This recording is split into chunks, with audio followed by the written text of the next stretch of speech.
ഇന്ത്യയിലെ പ്രശസ്തനായ ആർക്കിടെക്ട് ഗിരീഷ് കർണാവത്ത് ഈയിടെ നടത്തിയ ഒരു അഭിമുഖം സോഷ്യൽ മീഡിയയിൽ വൈറലായി. ദിവസങ്ങൾക്കകം ലക്ഷക്കണക്കിന് പേർ കാണുകയും ഷെയർ ചെയ്യപ്പെടുകയും ചെയ്ത ആ വീഡിയോ അതിലെ വൈദികൻ പാവറട്ടി സെന്റ് തോമസ് ആശ്രമ ദേവാലയത്തിൽ സേവനമനുഷ്ഠിച്ച ഫാദർ അത്തനേഷ്യസ് പയ്യപ്പിള്ളിയാണെന്ന് ചരിത്രകാരനും അധ്യാപകനുമായ റാഫി നിലങ്കവിൽ പറയുന്നു. പാവറട്ടിയുടെ ശില്പിയായിട്ടുള്ള റവറന്റ് ഫാദർ അത്തനേഷ്യസ് പയ്യപ്പിള്ളി അദ്ദേഹമാണ് ഈ വീഡിയോയിൽ പറയുന്ന ഈ വൈദികൻ. ഈ പള്ളിയും സ്ഥാപിച്ചതോടെയാണ് ആധുനികമായ പാവറട്ടിയുടെ ഒരു രൂപം കൈവരിക്കുന്നത്.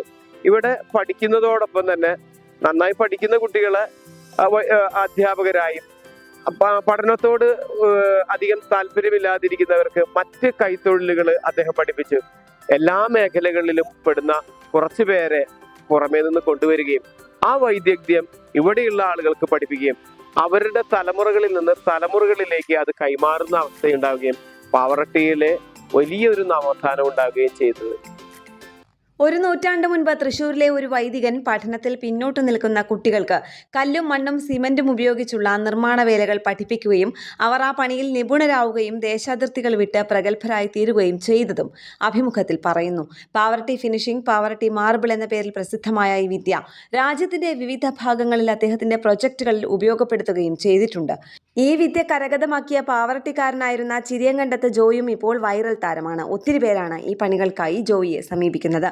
1980-ലാണ് പാവറട്ടി സെന്റ് തോമസ് ആശ്രമ ദേവാലയം സ്ഥാപിക്കപ്പെട്ടത്. ഈ നാട്ടിൽ നിർമ്മാണ പ്രവർത്തനങ്ങളുടെ പുതിയ സംസ്കാരം രൂപപ്പെട്ടത്.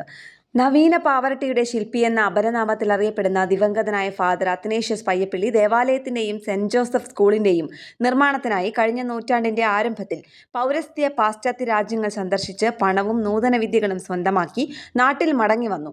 ആ പണവും വിദ്യയും ഉപയോഗിച്ച് ഇന്നാട്ടിലെ തൊഴിലാളികൾ പണി കഴിപ്പിച്ചതാണ് പാവറട്ടി ടൗണിനോട് ചേർന്ന് ശിരസുയർത്തി നിൽക്കുന്ന ഗോത്തിക് മാതൃകയിലുള്ള കൊവേന്ത പള്ളി അഥവാ സെന്റ് തോമസ് ആശ്രമ ദേവാലയം.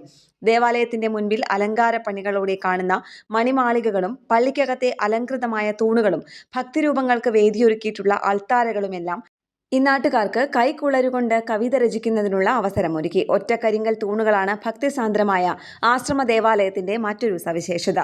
സമീപത്തെ മിക്ക ദേവാലയങ്ങളുടെയും ഭക്തിസ്വരൂപങ്ങൾ പ്രതിഷ്ഠിച്ചിട്ടുള്ള മനോഹരങ്ങളായ അൾത്താരകൾ, ഗ്രോട്ടോകൾ എന്നിവയെല്ലാം ഇന്നാട്ടുകാരുടെ നിർമ്മിതികളാണ്. കുത്തൂര് കുഞ്ഞുവറീത്, പുളിഞ്ചേരിപ്പടിയിലെ അറക്കൽ റപ്പായി, കുത്തൂര് മാത്തുണ്ണി തുടങ്ങിയവരായിരുന്നു അന്നത്തെ പ്രധാന പണിക്കാർ.